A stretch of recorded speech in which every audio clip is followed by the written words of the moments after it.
5-6 வசனம் 281 பக்கம். Therefore the 5 kings of the Amorites, the king of Jerusalem, king of Hebron, the king of Jarmuth, the king of Lachish, and the king of Eglon gathered together and went up, they and all their armies camped before Gibeon. எத்தனை ராஜாக்கள் சொல்லுங்க போலாம். அப்படியே எருசலேமின் ராஜா, எபிரோனின் ராஜா, யர்மூத்தின் ராஜா, லாகீசின் ராஜா, எக்லோனின் ராஜா, எமோரியரின் 5 ராஜாக்கள். இவனே வந்து மாற்றான் பாருங்க. யாருக்கு எதிராக? கிபியோனுக்கு எதிராக வந்து மாற்றான். ஏன்னா கிபியோன் அந்த பக்கம் சாஞ்சிட்டு இருக்கானே, இஸ்ரேல் மக்களோட இருக்கானே. இவெல்லாம் வந்துட்டோன்னே இவன் கிபியோன் என்ன பண்ணுறான்? கிபியோன் என்ன செய்கிறாங்க? யோசுவா இது மாதிரி எங்களை 5 பேர் வந்து அடிக்க வரான்டா, வேலை சுலபமாக போகுது. இவன் 5 பேர் இவன் சண்டை போட்டுடலாம். இவன் ஆனால் இவன் சொல்கிறாரு, அவன் ஜனம் பெருத்த ஜாதிகள். அப்போ ஒருத்தன் வந்தாலே முடியாது, 5 பேர் வரணும். எப்படி 5 பேரோட சார் நம்ம வந்துட்டு யுத்தம் செய்யுது? அதுதான் நீங்கள் பார்க்கலாம். தான் இப்போ நீங்கள் நடக்கக்கூடாத ஒரு காரியங்களை செய்கிறாரு. முதல்ல இப்போ நடந்துங்கிற காரியம் தான். 11ஆம் வசனம் படிங்க. அதே அதிகாரம் 11 281 பக்கம் 11ஆம் வசனம். அவர்கள் பெத்ரோனிலிருந்து இறங்குகிற வழியிலே இஸ்ரவேலுக்கு முன்பாக ஓடி போகையில் அசக்கா மட்டும் ஓடுகிற அவர்கள் மேல் கர்த்தர் வானத்திலிருந்து பெரிய கற்களை விழ பண்ணினார். வானத்திலிருந்து பெரிய கற்கள். என்ன கல் அது? இப்போ சமீபத்தில் கேள்விப்பட்டீங்களா? அதை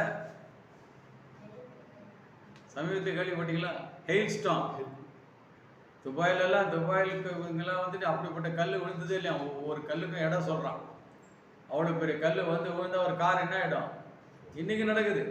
அன்றைக்கு கர்த்தர் அந்த அடிக்க பெரிய கல் விழ பண்ணினார், அவர்கள் செத்தார்கள்.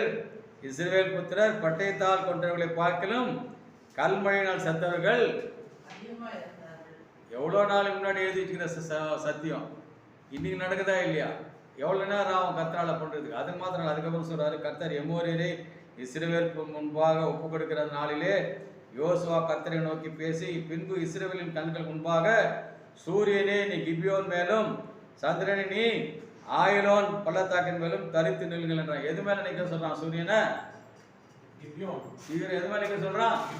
கிபியோன் இல்லை, சாதாரணமான ஒரு ஊராக இருக்கிற ஒரு ஊர், அவளால் ஏற்றுக்கொள்ளப்படப்படாத ஒரு ஊர். ஆனால் அவர்களுக்காக கர்த்தர் யுத்தம் பண்றார். யாருக்காக? யாரை நீ சேர்த்துக்கலாதுன்னு சொல்றாரோ அவங்களுக்காக யுத்தம் பண்ணி கல்மனையில போட்டவங்களால அழிச்சு அவங்க சண்டை போட்டு முடிக்கிறதுக்கு என்ன பண்றாரு? சூரியனைய சந்திரனையும் வானத்துல நிறுத்துறாரு. 2 பேர் நிறுத்தினா என்ன நிறுத்தம்? பூமி நிறுத்தினா போதும், 2 நின்றுடும். இன்னும் அந்த முடிக்கும் போது நீங்க பார்க்கலாம் 5 ராஜாக்களும் இப்போ ஒரு அதெல்லாம் படிக்கிறது ரொம்ப நேரம் ஆகும். ஒரு கெபிலம் மதிக்கிறாங்க. அதே அதிகாரி 27 வரும்.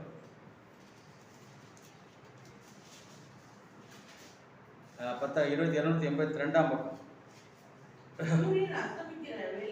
சூரியன் அஸ்தமிக்கிற காலையில நின்று போச்சா? அதுதான் சொல்றாரு அவர். இப்படி கர்த்தர் ஒரு மனிதனுடைய சொல் கேட்டால் நாளை ஒத்த நாள் அதற்கு முன்னும் இல்லை அதற்கு பின்னும் இல்லைன்னு சொல்லிட்டு அங்க சொல்றாரு கர்த்தர். படிக்க பாருங்க 14ஆம் வசனம். No day like that before it and or after it, that the Lord heeded the voice of a man. So the Lord fought for Israel. இஸ்ரவேலுக்கு போராடுறார் கர்த்தர். அங்க கிபியோனுக்காக போராடுறார். கிபியோனுக்காக தான் போராடுறாரு. இல்ல, அவர் யாருக்காக போராடுறாரு? கிபியோனுக்கு எதிராக 5 ராஜா வரான். ஆனா கர்த்தர் சொல்றாரு, நான் யாருக்காக போராடினேன்? சேர்த்துக்கினார், உள்ள சேர்த்து. இதுதான் யோசுவாவின் புஸ்தகத்தில் எவன் ஒருவன் என்னை தெய்வமாக ஏற்றுக்கொள்கிறானோ அவன் என்ன பண்ணிடுவான். அதுதான் நமக்கு கொடுக்கப்பட்டிருக்க ஒரு பெரிய ஸ்லாக்கியம். 6000 வரலாறை முடியல, நம்ம மூலிகாவில் எட்டல, ஆனாலும் அதை படித்து கொண்டு இருக்கிறோம். அவர் எவ்வளவுமாக என்ன கட்டளை சொல்ற, அவன் சேர்க்காத, அவன் கூட உடன்படிக்கை பண்ணாத, எல்லாம் சொல்ற தேவன். அப்புறம் என்ன சொல்ற? இஸ்ரவேலுக்காக என்றவனை தன்னோட இணைத்துக் கொள்கிறார். இந்த அப்பேற்பட்ட ஒரு அன்பின் தெய்வத்தை இதெல்லாம் புரியாம நீங்க யோசுவா புஸ்தகத்தை படிச்சுன்னு என்ன இருக்கும்? என்னடா அது வெறும் ஜெனோசைடு, வெறும் கொலையா இருக்குது. இப்போ ஈரான்ல தலைவரை கொண்டுட்டான்னு வச்சுங்க, இவன்லாம் சேர்ந்து போய் எவனையா கொலை பண்ணுவான். இதுதானே நடக்கும். ஆனால் தேவன் பாருங்க, அவர் எவ்வளவு அன்புள்ள தேவன். தன்னை தேவனமாக ஏற்றுக்கொண்ட ஒரு இனத்தை யாரோடு போல சொன்ன மனத்துக்கு இந்த கிபியோர்களுக்காக சொல்லிக்கொண்டே வருகிறார். அவர்கள் தன்னுடைய உத்தமத்தை காத்துக்கொள்கிறார். எங்க இருந்து விறகு வெட்டுறவன், தண்ணி ஊத்துறனா இருந்தான், மிக மீனியல் ஒர்க்ஸ் கர்த்தர்கிட்ட செய்கிறது. கர்த்தர் ஒரு நாள் என்ன பண்றது இல்லை, ஒரு நாள் விட்டுறது இல்லை. விட்டுட்டு வந்து கொண்டாந்து அவனை எடுத்தாது சாலமோன் ஞானி தாவீது படிக்கிறதுக்கு ரொம்ப அற்புதமாக இருக்கு. சொல்லிங்க, இந்த வருஷம் இஸ்ரவேலுக்காக கர்த்தர் யுத்தம் பண்ணினார். சூரியனை நிறுத்துறார், சந்திரன் நிறுத்தினார். அவனுக்கு இஸ்ரவேலுக்காக இல்லை, அவன் யாரோட சேர கிபியன் ஏத்தியருக்காக கர்த்தர் நிற்பதை பார்க்கிறோம். கடைசியாக அவர் எங்க நிற்கிறாருன்னு பார்த்தீங்கன்னா நெகேமியா புஸ்தகம் 3ஆம் அதிகாரம் 7ஆம் வசனம் 605ஆம்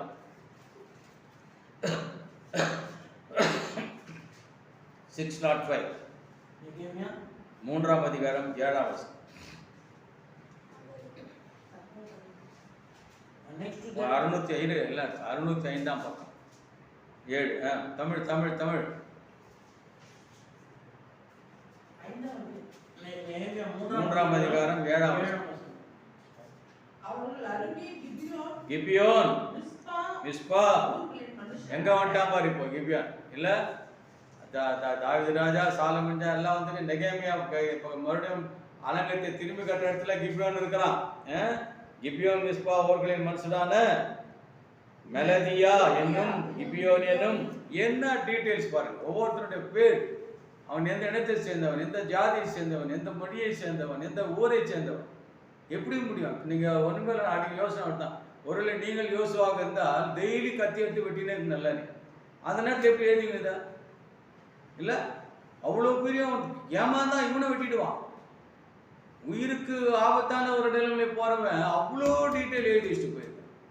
நம்மளால என்ன பண்ண முடியல, படிக்க கூட முடியல, அதை எழுத்து கூட படிக்க கூட முடியல. அப்படியே அந்த பேர்லாம் எழுதி வச்சுட்டு இங்க சொல்ற அவர்கள் அருகே கிபியோன் மிஸ்பா அவர்கள் மனுஷரான மெலதியா என்னும் கிபியோன் என்னும் யாதோன் என்னும் நிரோனோத்தி என்னும் நதிக்கு இப்புறத்தில் இருக்கிற அதிபதியின் சமாதானம் மட்டும் பழுது பார்த்து அந்த அந்த அலங்கத்தை கட்டுகின்ற வேலையிலே அவனுக்கு 7ஆம் அதிகாரம் 7ஆம் அதிகாரத்துக்கு போனீங்கன்னா 7ஆம் அதிகாரம் 6ஆம் வசனம். 7ஆம் அதிகாரம் பக்கத்துல 611ஆம் பக்கம்.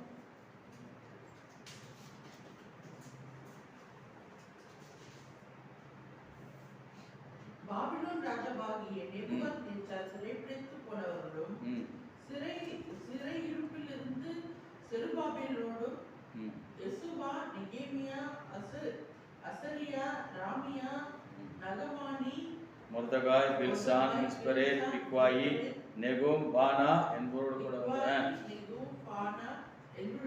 கூட வந்து எருசலேமுக்கும் யூதாவுக்கும் திரும்பி தங்கள் தங்கள் பட்டணங்களிலே குடியிருக்கிறவர்களுமான இந்த தேசத்தின் புத்திரராகிய இஸ்ரவேல் ஜனங்கள்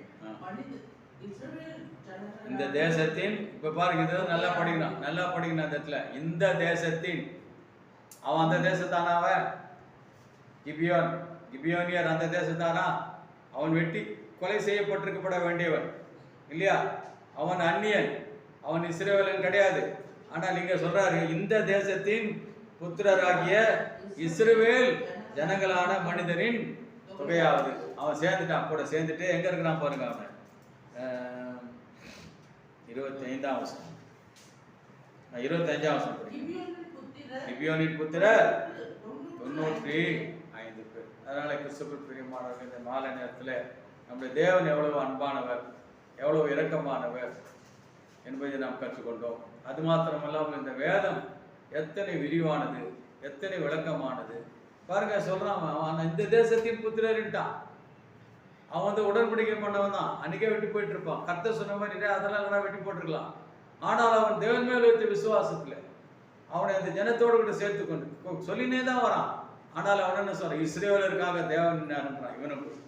அவன் கிபியோன் என்பதே தேவனே மறந்து போகிறார். அதனால அப்பேற்பட்ட ஒரு தேவனுடைய அன்பை கூட நம்ம இந்த புத்தகத்துல பார்க்க முடியும் என்பதுதான் நாம் ஆய்ந்து பார்த்து நாம் ஆழமாக சிந்திக்கும் போது இந்த வேதத்தை போல ஒரு அற்புதமான வேதம் வருகிறது. 6000 வருடம் வரலாறு, முந்தானத்து வரலாறே 1000 கதை சொல்றான் மாத்தியம்.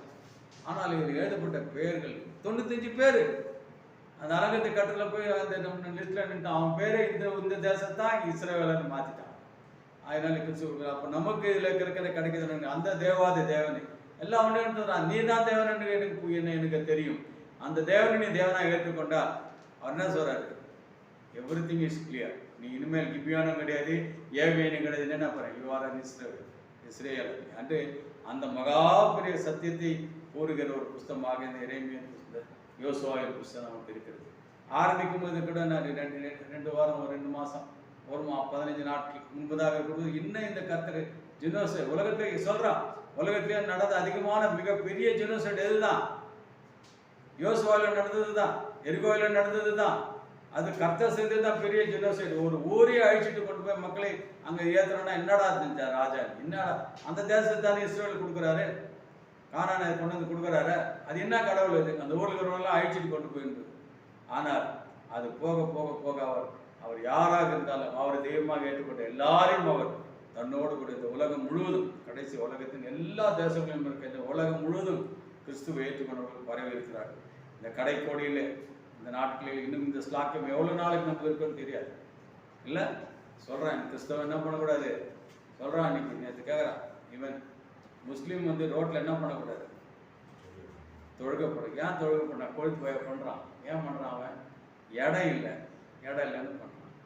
நீ வந்துட்டு உன்னுடைய சால்சா யாருக்கு சால்சா போட்டது? இவருக்கா? அவங்க தெய்வம் எந்த தெய்வத்துக்கு சால்சா?